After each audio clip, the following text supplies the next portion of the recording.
Top 5 NFL draft observations. And bear with me a little bit while I have to scroll here, guys. But when you're not ready, I'm ready.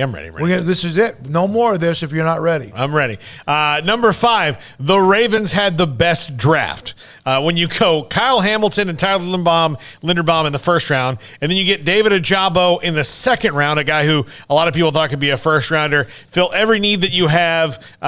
You get Charlie Kolar in the fourth round, trading up ahead of the Cowboys, who totally would have taken him. I don't care how much they might like Jake Ferguson. They totally would have taken Charlie Kolar first.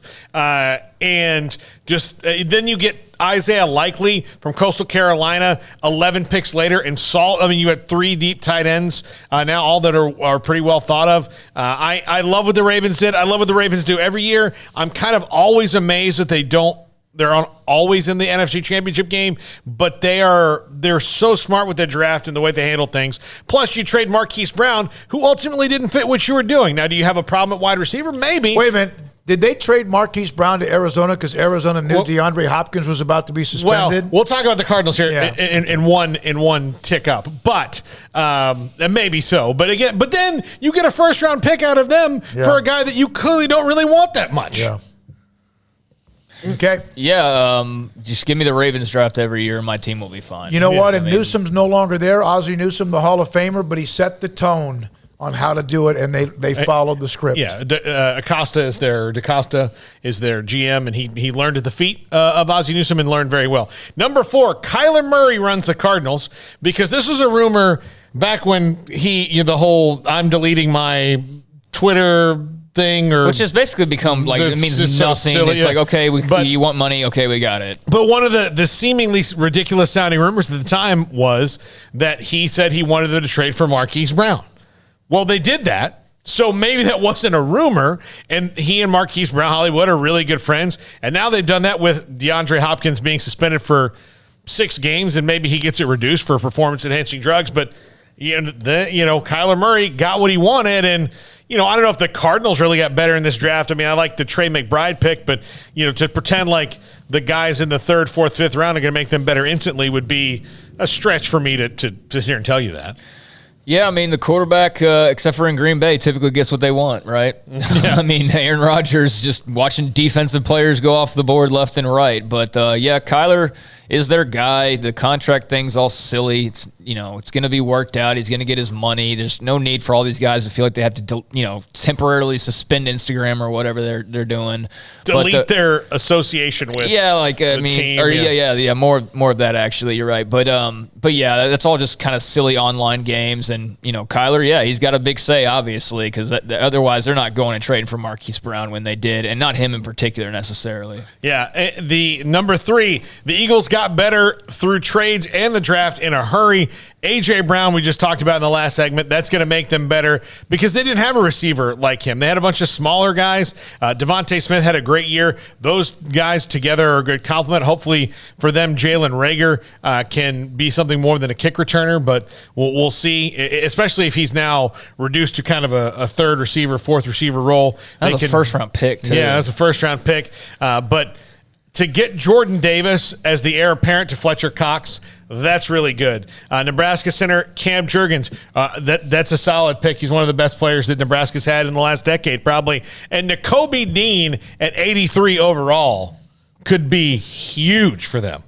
Yeah, I mean, if he's fully healthy, because that's what the rumor mill was for his fall was just health concerns, but he still went, it's not like he went undrafted or anything. So, yeah, I mean, just name recognition-wise, they had a loaded, star-studded draft, especially when you combine the trade for A.J. Brown in there. So, like I said a few minutes ago, I think the Eagles definitely got better, and they should give the Cowboys a little bit of a run this year. Yeah, number 2. Number 2, the Jets and Texans both did very, very well, and that's something that we can't say most years because that's why they're in the spots that they are.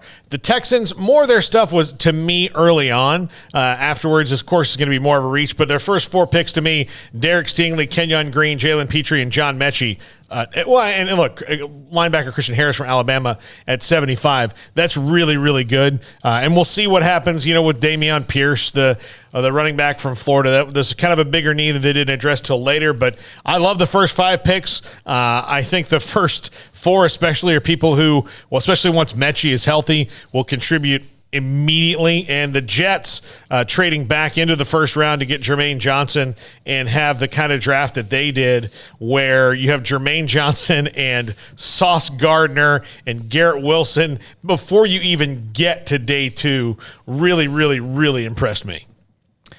Yeah, they had good drafts. And Breece Hall. Yeah. In day 2, yeah.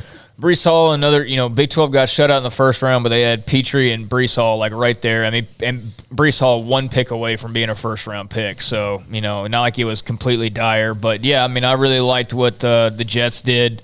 I definitely think that they've actually maybe got a plan now, actually have, real leadership, and it's not as dysfunctional as it has been the last several years. And I trust in Lovey and those guys that they know what they're doing talent evaluation-wise. There's no big expectations right now. They just got to rebuild that thing, and I think rebuilding it with guys from Bama and then guys like Jalen Petrie, it's a good way to go. I worry about the future in New York of Denzel Mims, but that's been kind of a long-term worry. And that's on Denzel Mims. Yeah. Ultimately, I mean, he's got to be healthy and he's got to be able to contribute when he is healthy. So, he's been talking big game this offseason that I've seen of, putting in extra work and doing all that. But, you ultimately got to prove it because they put, some pretty good stock into you and not much has come out of it just yet. And number 1, the Cowboys continue the offseason of meh.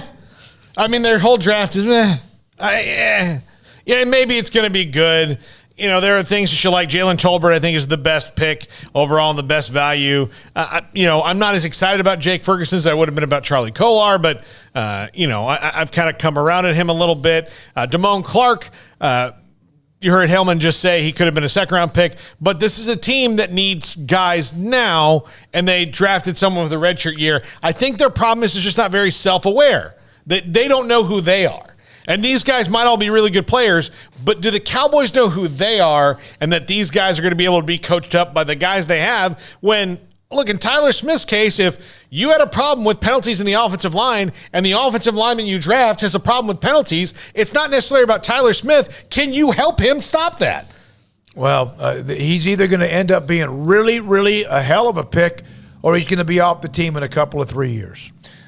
Well, that's pretty much everybody's route. But I mean, for a guy to be picked that high for the first-round pick, he could be a stud, and I know that's every player. Could be the first guy picked, but they're not in a position to be able to miss right now as they're trying to keep up with everybody else who's better than them. Yeah, I just thought it was an okay draft. I didn't think there was anything that was just blow you away, exciting, or anything that was just dire. Even the Tyler Smith stuff can kind of be explained away. I know Philip Montgomery, who we know, his Tulsa head coach, had a big article on DallasCowboys.com kind of explaining away some of that. So, maybe it's all, wringing of hands for no reason, and he does turn into the next Tyron Smith. But just in general, I didn't walk away feeling like this was some extravagant draft or some great celebration. I thought they just kind of made their picks, and there was others that were a lot more exciting, but we'll see how it shakes out. Look, if I want to stop doing heroin, I don't go into rehab run by Amy Winehouse, okay? I don't. And I think that's R.I.P. No. Yeah. I mean, that's a harsh example, but that's kind of what the Cowboys are with penalties here. It just